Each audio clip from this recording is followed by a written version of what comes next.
Welcome to Jonas and the Mountain Journeys, a series of 8 10-minute readings from my visionary novel, Jonas and the Mountain, a Metaphysical Love Story.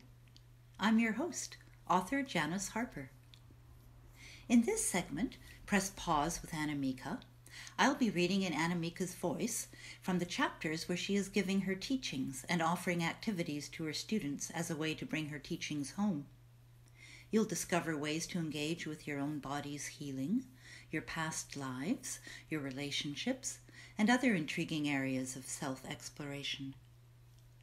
In this 7th episode, Healing Yourself Part 2, The Message of Your Illness, I'll be reading from Chapter 16. Anamika talks about how illness is not an adversary but a teacher.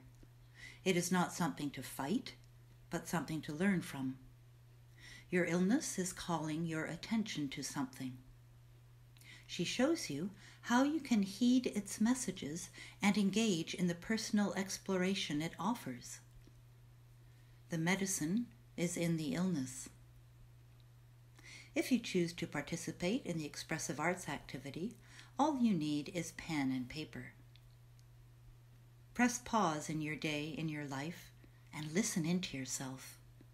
There are worlds waiting to be discovered.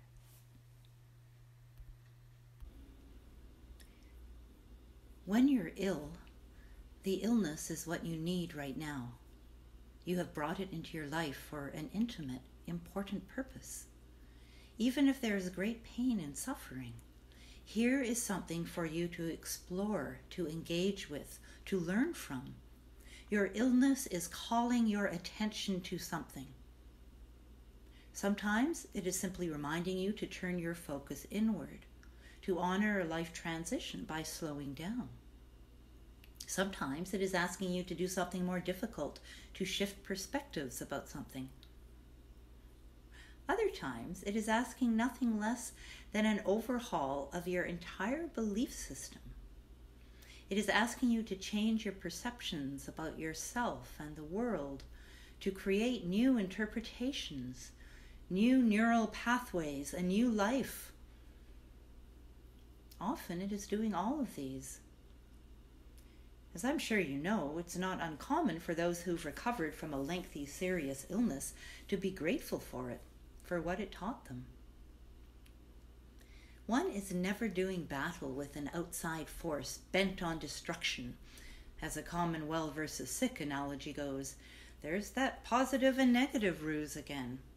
You supposedly either win the battle with courage and resilience, or you lose it after putting up a brave fight.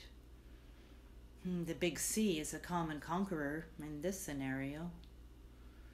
The existence of highly contagious viruses heightens this perspective. They're out there and will get you if you're not careful. Your body must therefore be separate from you and vulnerable to attack. War metaphors abound. This analogy is built on the belief that you can be attacked from an outside force. Or it may be an inside body job, depending on the illness, an unfortunate genetic condition which really has nothing to do with you. Bad luck. Or suddenly the cells that make up your body become the enemy as they start multiplying, differentiating, and then you're at war with cancer. Nothing could be further from the truth. You are fighting your very own cells. You're only fighting yourself. Look inside yourself. Look inside your body. Sickness is always an internal journey because it forces you into yourself to concentrate on healing, to bringing forth what needs to be looked at.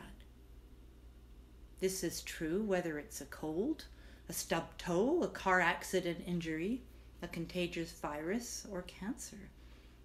They all make you slow down and turn your attention away from the busy outside world for just a moment or for years.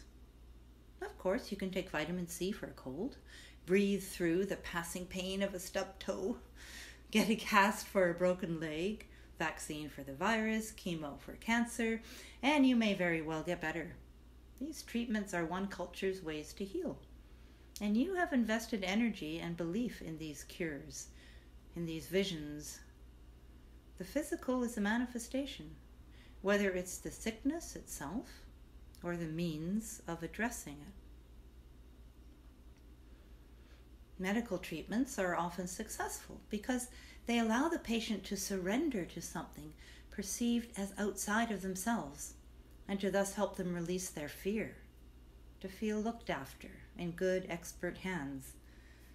In any case, because fear has a constricting effect, you know what it does to just your breathing, it's beneficial to release fear about your illness. And that means finding a way to keep in the present moment, to not worry about a future, to not give the mind permission to paint scenarios. Instead, paint a picture with a paintbrush, with your fingers. Engage your senses, your body.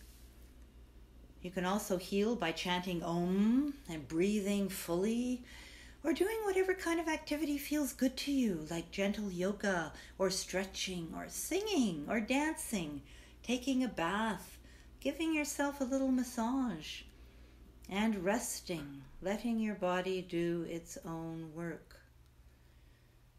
I like singing and chanting in the shower myself. There's a kind of alchemy that occurs when sound vibrations and water meet skin, a deep organic penetration, perhaps a cellular recollection of being in the watery womb, feeling sounds in the mother's life-sustaining body. But that's just me. Find your own way to open your body to its own innate vitality. Your body's normal state is health, wholeness. On one level, the body is already whole, at ease.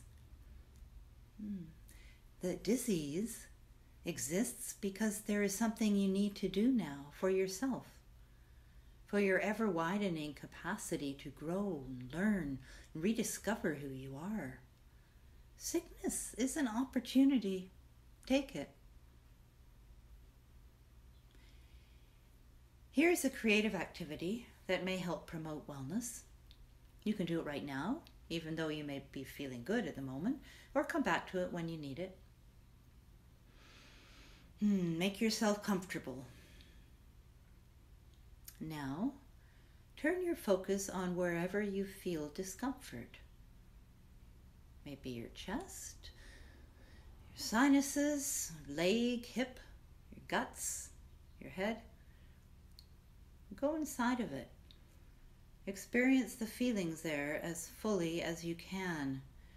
Sink into the feelings deeply, as deeply as you can. And let's just stay there for a while.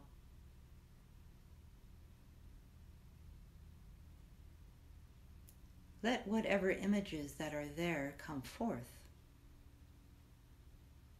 Watch the image. Let it evolve. What does it look like? What color is it? What is its shape? Does it have a texture? If words come out of the feeling in your uncomfortable area, say the words. If there are sounds, make the sounds. If you want to make a movement, a gesture, do so. Let your body speak to you in whatever way it wants. Listen and watch carefully for its messages. Then express them yourself in whatever way feels right. Press pause for 5 minutes as you draw, write, vocalize, move, whatever you feel like doing, whatever feels right.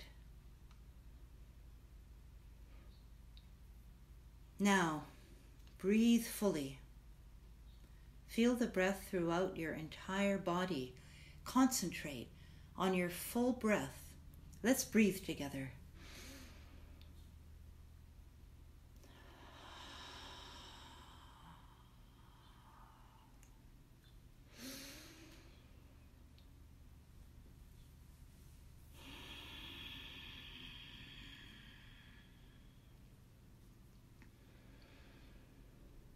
Once you feel settled in your body and breath, Go back into the discomfort and find what's there again.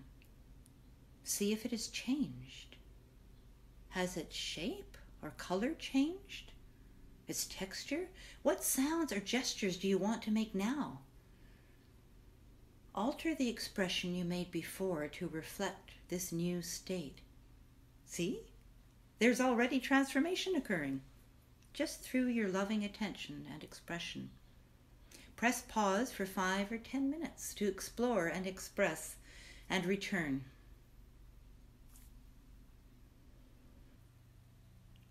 There is a world inside your body. Be an explorer. Take the risks you need in order to find what you're looking for. If you're sick and you spend a bit of time each day on this, listening to your body and what it has to tell you, heeding its messages, there will be changes. Your body is your own, an intimate reflection of yourself.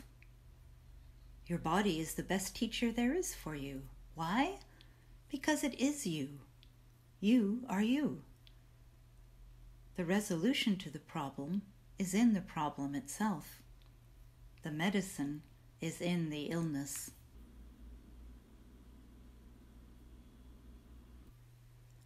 Thank you for joining me on Jonas and the Mountain Journeys.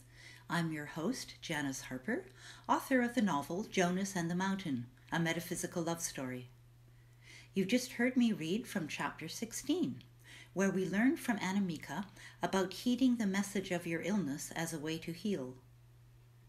If you'd like to learn more about this, pick up a copy of Jonas and the Mountain, either online or ask for it at your local bookstore. I look forward to sharing the next episode of this journey with you, which will be the final one of Jonas and the Mountain Journeys.